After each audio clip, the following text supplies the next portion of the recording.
अब आज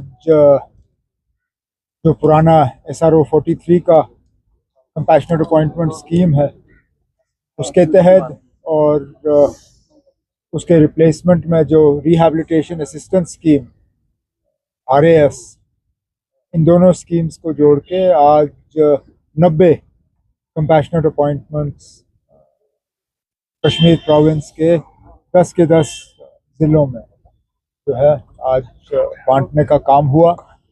ये सिलसिला चलता आया है और हुकूमत बनने के बाद कोशिश की गई है कि इसमें तेज़ी लाई जाए, क्योंकि ये हमारा फ़र्ज़ है।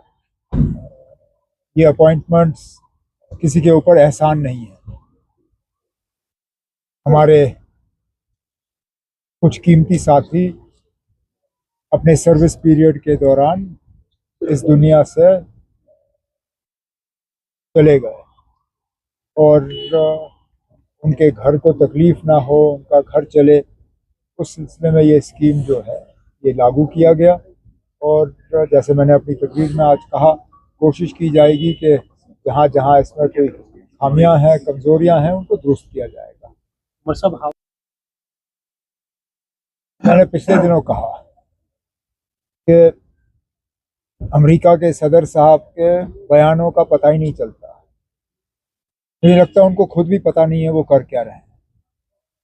सुबह उठ के एक बात करते हैं, दोपहर को दूसरी बात, शाम को तीसरी बात, और जिस तरह की जबान, जिस तरह का लैंग्वेज वो इस्तेमाल करते हैं, मैं तो कहता हूँ वो मतलब अमेरिका के सदर को छोड़िए, वो किसी को शोभा नहीं देती। उनको याद करना चाहिए कि वो अमेरिका के सदर हैं। जिस तरह सोशल मीडिया पे गाली गलौज, आप और मैं अगर उस तरह का लैंग्वेज इस्तेमाल करें, हमें तो ब्लॉक कर देंगे, हमारा अकाउंट सीज कर देंगे, हमें वो फेसबुक और ट्विटर वगैरह से वो खारिज कर देंगे। अब ये अमेरिका के सदर हैं, क्योंकि सदर हैं, डरते हैं लोग इससे, इसके खिलाफ कोई कार्रवाई नहीं। और ये बार बार धमकी देना क्या? जंग ईरान ने शुरू नहीं की, जंग ईरान के ऊपर ठोसा गया। पहले तो हमें ये बताए ना इस जंग के पीछे मकसद क्या था, क्योंकि अब सीज फायर के बाद अमेरिका ने कहा हमारी बहुत बड़ी कामयाबी हुई, हॉर्मुज स्ट्रेट खुला। अरे ना, जंग से पहले तो ये खुला था और ये सबके लिए मुफ्त था। इस जंग के बाद अब ईरान को मौका मिला, वो कहते हैं अब इसको टोल टैक्स भरना पड़ेगा। तो फिर हासिल क्या हुआ? और इस सीज फायर के लिए आप हालात पैदा करिए, थोड़ा सा इसराइल पे थोड़ा सा काबू करें। जिस तरह लेबनान पे वो बमबारी कर रहे हैं, जिस तरह बेगुनाह लोगों को वहां मारा जा रहा है, आपको क्या लगता है ना किस तरह सीज फायर होगा? तो चलिए, हम यहाँ तक पहुंचे, बड़ी अच्छी बात है, लेकिन ये सीज फायर अगर कामयाब ना रहा, इसके पीछे ईरान का कसूर या किसी और का कसूर नहीं होगा, सिर्फ और सिर्फ इसराइल का कसूर होगा। मुझे लगता है अमेरिका को थोड़ा सा इसराइल पे आप कंट्रोल करना होगा। उमर साहब, कांग्रेस ने बोला कि जो फॉरेन पॉलिसी है इंडिया की वो फेलियर है, क्योंकि पाकिस्तान ने नेगोशिएशन करा है।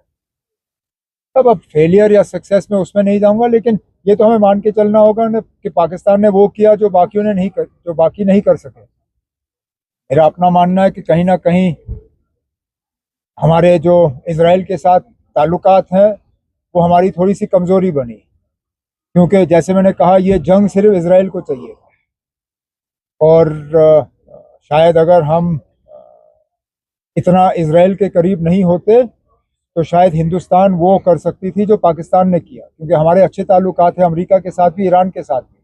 मुझे लगता है, ये मेरी ज़ाती सोच है कि हम ये रोल इसलिए अदा नहीं कर सके क्योंकि हमारे इसराइल के साथ ताल्लुकात कुछ ज़्यादा करीब गए हैं। अब चलिए, जो सीज फायर हुआ अच्छा हुआ, अगर इसमें पाकिस्तान ने ही रोल अदा किया तो चलिए। Umar Saab, there is a CAG report which says 315 water bodies, lakes have completely vanished in Jammu and Kashmir. 205 have shrunk. Are we headed towards an environmental disaster? Look, I don't need the CAG to tell me what is self-evident. I mean, I'm amazed that this subject has become a topic of discussion because CAG has talked about it. We see it. We are living this, whether it is our water bodies in and around Srinagar, or our water bodies in rural areas. Either those water bodies have ceased to exist or they have shrunk. They have shrunk because of urbanization. They have shrunk because of pressures on the land. They have also shrunk because of climate change. So while some of these things are within our control, some of these things are a fallout of a wider problem. But yes, I think we need to be more conscious of the environmental damage that we are doing. And this is not just the responsibility of the government. I think it will take a collective responsibility of all of us who live in Jammu and Kashmir. Is this the sort of Jammu and Kashmir that we want to hand over to our children and grandchildren? And if it isn't, then what can we do to be more conscious of how we protect the environment? Why don't we use less plastic bags? I mean, is it going to take a government order banning the use of plastic bags completely for us to wake up to this problem? As a concerned citizen, what stops me from carrying a bag from my house to bring my shopping home in? Why do I have to take a plastic bag from the shops? But if what it takes is the government to be more heavy-handed, then unfortunately that is the direction in which we are heading. But I hope before that, as a society, we can do collectively something to address this problem मतलब elections कब होगी urban local bodies की अगर बात करें at the appropriate time. Marsa, one last question. How do you see the Prime Minister is going to introduce the Women's Reservation Bill in the Parliament? In fact, he has said that everyone should support it. Actually, if I'm not mistaken, a women's reservation bill had already been passed by Parliament. Yes. So first and foremost, it needs to be explained to me why a new bill is required for a bill that had already been passed. Nobody is answering that question. We are all for women's reservation. But if I understand correctly, we had been told that women's reservation would follow from a census and delimitation. What has changed? Because that women's reservation bill was brought by the same government. It wasn't inherited from a previous government. The BJP NDA government brought and passed women's reservation through Parliament. At that time, it was told to us that this would be applicable from the post 2030 census, 2029 elections. This would happen. Ab kya badla? We are all for it, but something is not right.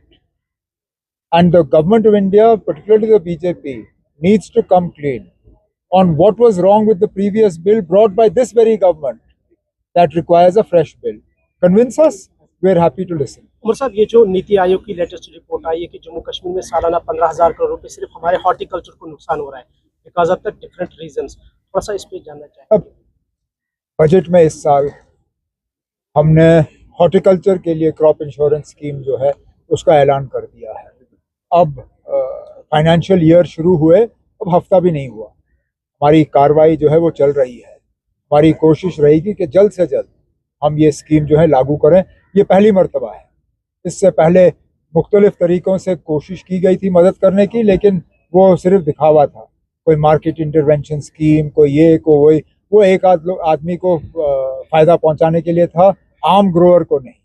आम grower को फ़ायदा मिले, आम grower जो है वो थोड़ा safety महसूस करे, उसके लिए जो क्रॉप इंश्योरेंस की स्कीम हमने लाई है वो जल्द से जल्द हम इम्प्लीमेंट करेंगे ताकि इस तरह का नुकसान जो मौसम की वजह से इनको बर्दाश्त करना पड़ता है उसमें उनको थोड़ी सी राहत मिले. Thank you so much.